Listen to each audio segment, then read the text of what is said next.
Now, an investigation by the BBC's global disinformation team has found thousands of private photographs of women are being shared without their consent on the social media app Telegram. The app now has more than 500 million users worldwide. The investigation found nude pictures shared on Telegram channels in more than 20 countries, despite the platform's claims that it moderates public spaces and removes illegal pornography. Let's speak to the BBC's global disinformation reporter, Hannah Gelbart. Hannah, thank you for coming in. Why Telegram? So, Telegram is a chat app. It's a bit like WhatsApp and Facebook. You can post publicly and privately. And the experts we've spoken to say that Telegram appears to be the app of choice for this because the moderation's relatively relaxed compared to other apps like Facebook and WhatsApp. Another thing is that you can be totally anonymous. So you can post without showing your name or your photo or your phone number. So the senders of these kind of photos don't ever have to reveal their identity. OK, let's just have a look at what you've discovered.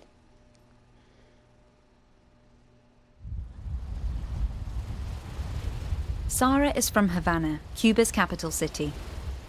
She comes here to find calm ever since she found out that a nude photo she'd taken and shared with one other person had been posted on the social media app Telegram. We've changed her name for her safety.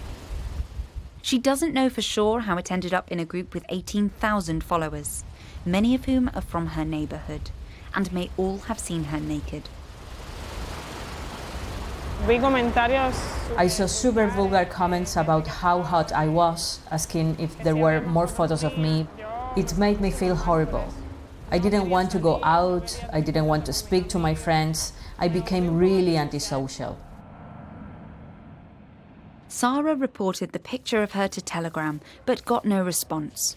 She fears her nudes are still on the app.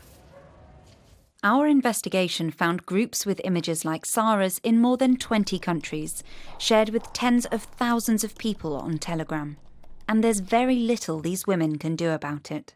The platform, where users can be totally anonymous, works like a combination of Facebook and WhatsApp.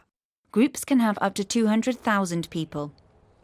Experts say anonymity and a lack of moderation on the app are a deliberate choice. The owner of Telegram declares himself as libertarian, a person who follows this libertarian ideology that includes sort of emphasis on freedom of expression to some high degree.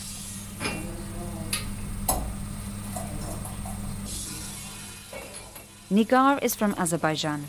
Her brother has a YouTube channel where he openly criticizes Azerbaijan's president. That made Nigar a target. My mom called me one evening. She said, "Nigar, I keep receiving messages today saying there's an explicit video of you." I said, "Mom, it's not true." My mom said, "No, they insist if my brother doesn't stop, they will post this video on Telegram." My mom started crying and told me, "There's a video. It was sent to me." I was devastated, absolutely devastated. The videos showed Nigar and her husband having sex. They were posted in a Telegram group with over 40,000 members. She claims her husband secretly filmed her to blackmail her brother. He denies it. She says she felt judged wherever she went and had to leave Azerbaijan. The group that posted footage of Nigar has since been shut down. But this kind of action from the platform is rare, as we found out for ourselves. We reported 100 images as porn to Telegram. 1 month later, 96 images were still there. Telegram did not agree to an interview, and their statement didn't refer to our findings. They insist they have teams who proactively monitor public spaces. But as the platform continues to grow, there are fears that more women could be targeted and their bodies and lives exposed. Hannah Gelbart, BBC News. Hannah, worth pointing out, I mean, there's a longer version of this, I think, on iPlayer, isn't it? What has Telegram said about this? So we wrote to Telegram and we told them what we'd found. We told them about the experiment and the 96 photos, and they didn't respond directly to our findings. They didn't want to be interviewed. But what they've said is they do proactively monitor public spaces and they process user reports when they get those reports about content that violates their terms of service.